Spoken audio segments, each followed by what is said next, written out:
तो आज मैं गया अल्फा देखने के लिए थिएटर में। एंड इसमें है आलिया भट्ट, शर्वरी और अनिल कपूर है एंड बॉबी देओल है। तो देखो, ये जो फिल्म है इसके अराउंड बहुत नेगेटिविटी चल रही है। Is that negativity justified really? तो मैंने ये फिल्म देखी एंड रियलाइज्ड कि भाई देखो, मैं बहुत कुछ इस फिल्म के बारे में डिस्कस करना चाहता हूँ। सबसे पहली बात तो ये जो वायरफ वाले हैं, इन्होंने अपने ही पैर पे ना पहली बात तो कुल्हाड़ी मारा है। ठीक है, इस फ्रेंचाइजी को स्पाई यूनिवर्स, स्पाई, ये जो स्पाई वर्ड जो इन्होंने यूज़ किया है ना, यही उनके पैर पे कुल्हाड़ी जैसा पड़ गया है।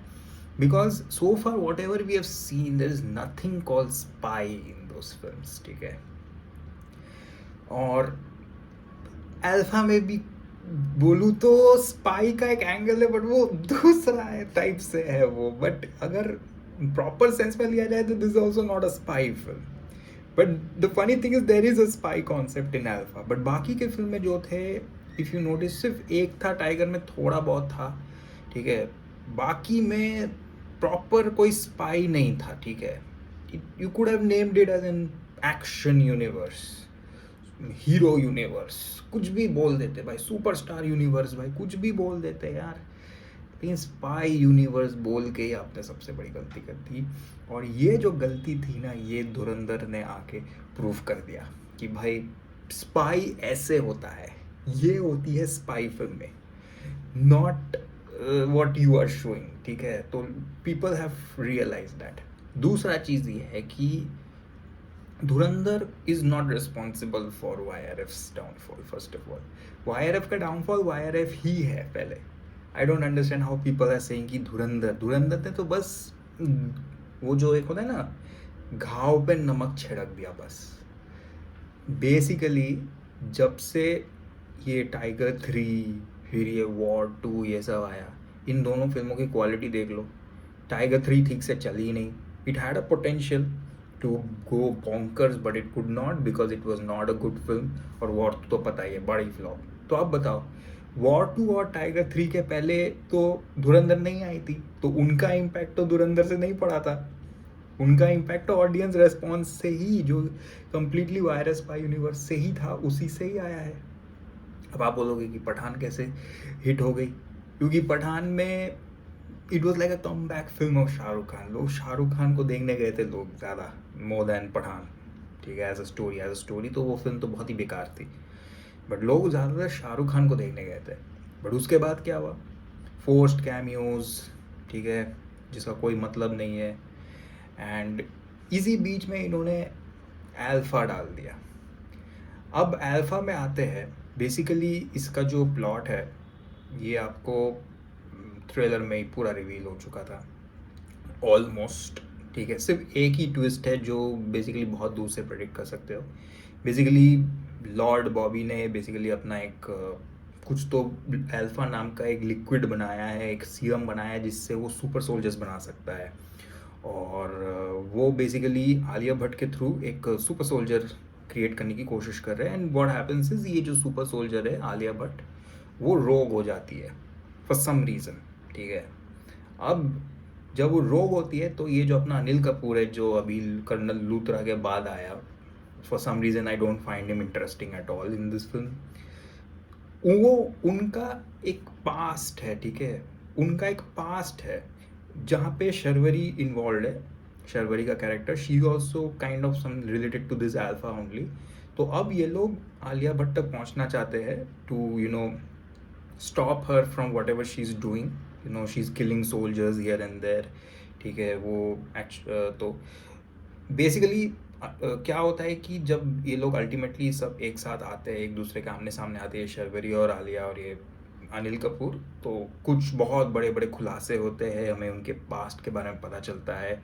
एंड अल्टीमेटली हमें समझ में आता है कि बॉबी देओल जो है, उनका असली मोटिव क्या था। ठीक है, इस पूरे फिल्म में बेसिकली यही कहानी है कि ये जो अल्फा है, ये पूरा प्रोजेक्ट को क्यों इनिशिएट किया गया था। And there is one more project in this film जो बहुत ही फ़नी लगा मुझे फॉर अ रीज़न, उस पर मैं आऊँगा। तो ये अल्फा प्रोजेक्ट क्या है, ये लोग क्यों, you know, why this Bobby Deol is so much behind this Alia Bhatt, ठीक है। तो यही बेसिकली कहानी है। देखो, कुछ चीज़ें अच्छी है इस फिल्म में, बताना पड़ेगा। पहली बात तो ये फिल्म जो है, इसका जो लुक एंड फील है ना, वो नॉर्मल जो इतने दिनों से जो wire of spy universes film देखता आ रहे हैं ना, उससे बहुत अलग है। एक वो जो एक शाइनी ब्राइट वाला जो एक विजुअल्स था ना पिछले वाले वायर फिल्म्स में, वायर स्पाई फिल्म्स में, इसमें वो नहीं है। इसमें सरप्राइजिंगली इन्होंने ना ग्रेइश ब्लैक टोन यूज़ किया है, डार्क टोन यूज़ किया है, विच इज़ क्वाइट सरप्राइजिंग, क्योंकि ये वायर स्पाई यूनिवर्स से थोड़ा अलग है। यूजली वायर स्पाई यूनिवर्स में थोड़े शाइनी शाइनी कलरफुल रहते हैं, ठीक है। इसमें सरप्राइजिंगली द कलर पैलेट एक तो उन्होंने डार्क रखा है, और जहाँ पे डार्क नहीं है वहाँ पे उन्होंने नेचुरल रखा है। That is one good thing. और इस बार उन्होंने थैंकफुली कोई फॉरेन लोकेशंस पे ज़्यादा शूट नहीं किया, apart from few scenes in Spain जहाँ पे शर्वरी का इंट्रोडक्शन होता है। बाकी का इंडिया में ही शूटिंग है। That's one good thing. दूसरा मुझे अच्छा लगा कि इस फिल्म में एज सच कोई कोई बिकनी वाले गाने नहीं है जो कि यूजुअली वायर स्पाई यूनिवर्सेस में होते हैं। गाने हैं बट देन वो बिकिनी वाला ही एक गाना है, बट इट्स नॉट लाइक एकदम पूरा फुल फ्लेजेड एकदम they are shaking their legs वैसा टाइप का वो गाना नहीं है। यू कुड से शर्वरी वाला जो इंट्रोडक्शन शॉट है वो उसमें भी गाने, उसमें भी वो थोड़ा कमर मटका रही है, बट उतना भी वो फुल फ्लेजेड जो घुंघरू टूट गए या फिर बेशरम रंग टाइप का डांस हो रहा है एक्टर एक्ट्रेस के बीच में, वो ऐसा नहीं है इस फिल्म में। And that is the reason why if you notice alpha का कोई भी सॉन्ग इन्होंने रिलीज़ नहीं किया है। And that is the soul reason, क्योंकि इस फिल्म के कोई भी ढंग का डांस नंबर नहीं है। गुड थिंग देयर, कोई भी ढंग का डांस नंबर नहीं डाला। जो दो गाने बजते हैं वो बैकग्राउंड में ही बजते हैं, ठीक है। इसको छोड़ के आई रियली डोंट थिंक इस फिल्म में और कुछ अच्छा है, बिकॉज जो बाकी का फिल्म है ना, यू रियलाइज कि फर्स्ट हाफ जो है वो इंटरेस्टिंग था, वो इंटरेस्टिंग लगा मुझे। फर्स्ट हाफ मुझे ऐसा लगा कि okay now they are going to cook something, ठीक है, कुछ तो होने वाला है इंटरेस्टिंग, ठीक है। ऑल्दो आई वुड से कुछ बहुत हाई पॉइंट नहीं आता है फिल्म फर्स्ट हाफ में। सेकंड हाफ तो छोड़ ही दो, सेकंड हाफ में भी कोई हाई पॉइंट नहीं है, बट फर्स्ट हाफ में भी कोई भी सच बहुत हाई पॉइंट नहीं है कि यू फील कि भाई एकदम एक्सेलरेटिंग वाला फीलिंग आ रहा है, वो मुझे कहीं पर भी नहीं लगा। अब जब फर्स्ट हाफ में जो बैकग्राउंड स्टोरीज क्यों अल्फा को इनिशिएट किया गया था, ठीक है, इन ये जो अनिल कपूर और ये आलिया भट्ट के बीच जो डायनामिक्स है, वो रिलेशन क्या है, एकदम एक फैमिली वाला जो एंगल आ जाता है बीच में, वो सब थोड़ा इंटरेस्टिंग लग रहा था सुनने में। और एक एक्शन सीक्वेंस भी है एक सेफ हाउस के अंदर, वो भी इंटरेस्टिंग है शर्वरी और आलिया भट्ट के बीच देखने में। वो हैंड टू हैंड कॉम्बैट इसमें बहुत है, आई लाइक दैट कि इस फिल्म में हैंड टू हैंड कॉम्बैट बहुत ज़्यादा है, एंड इलॉजिकल एक्शन सीक्वेंसेस ज़्यादा नहीं है, थैंकफुली। हवेवर सेकेंड हाफ में जाके भाई साहब इन्होंने दिखा दिया कि भाई पाकिस्तान का धुरंधर बना दिया भाई इसको। धुरंधर में पता है ना क्या हुआ था भाई, अपना एजेंट गया था पाकिस्तान, इन्होंने लिटरली उसका उल्टा बना दिया है। कि अब पाकिस्तान से एक स्पाई आगे यहाँ बैठ गया। अब कौन है वो पाकिस्तानी स्पाई, वो तो फिल्म देख के आपको पता चलेगा, अगर आप ट्विटर फॉलो करते हो तो। अब तक तो पता ही चल गया होगा, बट ऑनेस्टली स्पीकिंग आपको वो देखने में ज़रूरत नहीं, आपको फिल्म देखते देखते ही समझ में आ जाएगा कि किसकी बात हो रही है, कौन है ये पाकिस्तानी स्पाई, ठीक है। वो मतलब वो इंडिकेशन देता रहता है कि भाई मैं ही हूँ वो बंदा। मतलब वो बंदा रोग हो जाता है, ठीक है, जो कैरेक्टर रोग हो जाता है, but in the and it's just like पिछले वाले फिल्म में जो हमने देखा था कि रोग हो गया है, बट वो एक गुड कॉज में रोग हुआ था, बट इस बार वो सही में ही रोग था भाई, वो सही में ही वो स्पाई निकला। तो धुरंधर हो गया ना, उन लोग का पाकिस्तान का धुरंधर निकला। That is where the film completely fails. इतना जेनरिक, इतना बेसिक, इतना सिंपल बना दिया फिल्म को। I was really disappointed in the second half. And I don't know, like there are a lot of forced cameos no not of sorry, एक ही first cameo है ऋतिक रोशन का, पता नहीं आपको, if you have not watch the trailer then you are not aware, if you have watch the trailer अब तक तो पता ही चल गया होगा। In fact they are, YRF is literally marketing this film with that cameos, वो आंखें दिखा के। उसका कैमियो बहुत ज़्यादा फोर्स लगा, I mean for no reason he is there, for no reason, just अपने आप को ना एक्शन करते हुए दिखाना है बस, थोड़ा सा बस। भाई कैमियो डालो, ये कुछ पिछले कुछ फिल्मों से ऐसा ही चल रहा है भाई, मतलब फॉर अननेसेसरी रीज़न कैमियोज आ रहे, इसमें तो सबसे अननेसेसरी लगा मुझे। कम से कम वो पठान और टाइगर में कम से कम किसी की गांड बचाने के लिए वो पठान अचानक से या टाइगर अचानक से आ जाता है, बट इसमें वो किस लिए किस लिए भाई, किस लिए वो बस अपने मसल्स फ्लेक्स करने के लिए ऋतिक रोशन वहाँ पे है, I don't know.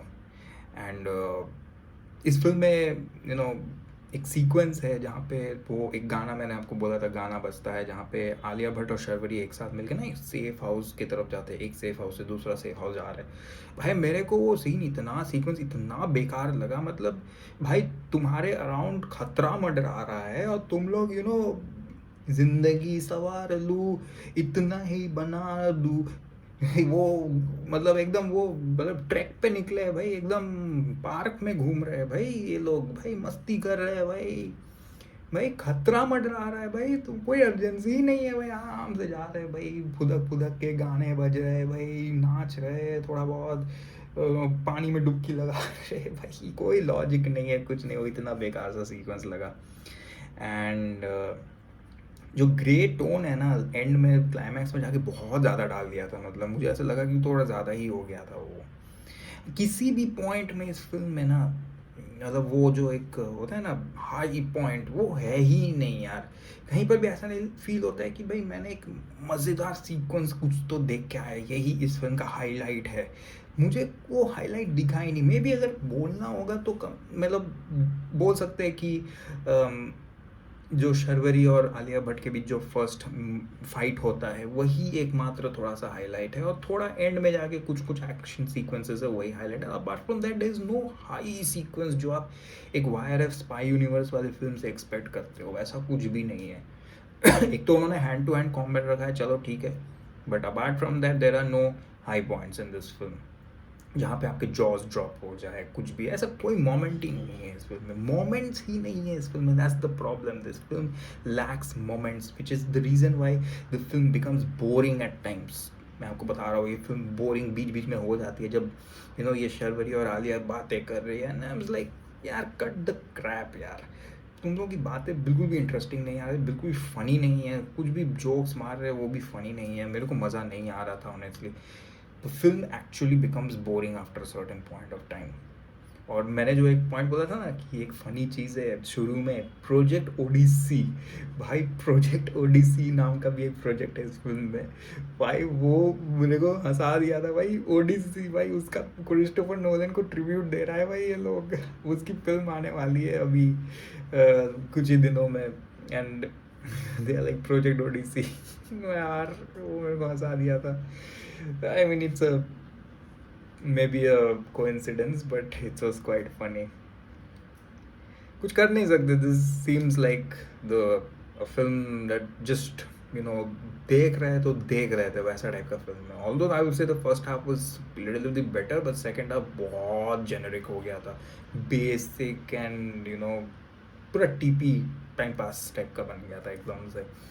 Overall I think this is has to be the weakest spy universe film, इसमें कोई भी हाई मोमेंट नहीं है, इसमें स्टोरी में बहुत पोटेंशियल था, स्टोरी में पोटेंशियल था, but then they decided to go the easiest route, मतलब एकदम जो basic wire of spy universe जो फॉलो करते हुए आ रहा है वही वो लोग फॉलो करते हुए गए। It's very very shocking, it's very very sad to see the downfall of Y R of spy universe, जो कि स्पाई यूनिवर्स है भी नहीं, और अभी बोला ना जो ये धुरंधर वाला एंगल है उसी की वजह से ये स्पाई बन गया है। एंड वही मतलब एक तो इस के एंड में जाके they don't have any post credit scene also, तो मुझे ऐसा लग रहा है कि आगे जाके पता नहीं ये लोग YRF स्पाई यूनिवर्स को एक्सपैंड करेंगे कि नहीं, तो let's see what happens. Alia Bhatt का परफॉर्मेंस मुझे बहुत ही ज़्यादा ऑकवर्ड लग रहा था, if I talk about what she was doing. I mean, shuru mein she's like performing something different, and towards the end, her performance is completely looking like she's a different person. And Bobby Deol का तो भाई क्या ही performance है भाई. उनका जो एक Haryanvi accent है वो आता है और जाता है, स्विच ऑन करता है, स्विच ऑफ हो जाता है भाई. भाई तू हरियाणवी है कि क्या है, मेरे को समझ में ना आया भाई. कि बीच बीच में हरियाणवी आ क्यों रही थी, मुझे समझना है. कभी बोल रहा है तो नया मुंडा, और फिर अचानक से एकदम प्रॉपर दिल्ली वाले एक्सेंट में बात कर रहा है भाई वो. और Anil Kapoor honestly speaking is no more in this, at least in this franchise. He's a very good actor, but then his franchises में he doesn't look very at all. His character is not at all interesting. उनका back story दिखाया गया है बहुत हद तक, but मुझे उनके कैरेक्टर से अब तक कनेक्ट नहीं हुआ हूँ जब से वो वॉर 2 में आए थे. इससे अच्छा लूथरा था. लूथरा भी उतना कुछ खास नहीं था, उससे वाले जो शेनॉय जो था वो और भी अच्छा था. तो and Sharvari is decent. Action sequences both Alia and Sharvari have done a pretty good job there. But overall सबका परफॉर्मेंस ओकेज है, मतलब कुछ खास नहीं है. Overall I think this is not a film to be watched in theatre. मतलब it's very sad to see कि Shiv well को ये वाला फिल्म डायरेक्ट करने को मिला. उनके हाथ में एक बहुत ही ऑर्डिनरी फिल्म स्टोरी था. इज़ मेड इट, कोशिश किया है कि भाई कुछ स्पेशल, कुछ स्पेशल नहीं, मतलब कुछ अलग कर स्टाइल में बनाया जाए फिल्म को. तो he has tried that. Visual से दिखाई दे रहा है, but then the story has completely let him down. He is like he is working, वो बोलता है ना कुछ लोग कि भाई एक लास्ट विकेट है, उसी पे ही चला रहे हैं, किसी तरह से इनिंग्स चलाना पड़ेगा, एंड तक ओवर्स खेलने पड़ेंगे, एक ही विकेट बचा हुआ है, ठीक है, किसी तरह से चला रहे हैं, जीतने का तो कोई चांस नहीं है. तो ऐसा वाला सिचुएशन आ गया था उसके हाथ में, and it looks like that. Although I would say locations अच्छे थे, ठीक है, and yeah, that's it. I will give this film 2 stars at the max. ठीक है, चलो थोड़ा लीनियंटली 2 स्टार दे दिया इस फिल्म को, क्योंकि फर्स्ट हाफ में मुझे थोड़ा पोटेंशियल दिख रहा था. इसका लुक एंड फील मेरे को थोड़ा अलग लगा, और थोड़ा बहुत एक्शन सीक्वेंसेस मुझे अच्छे लगे. That's it. That's why I will give this a 2 star. Otherwise this film is not worth it. 2 stars.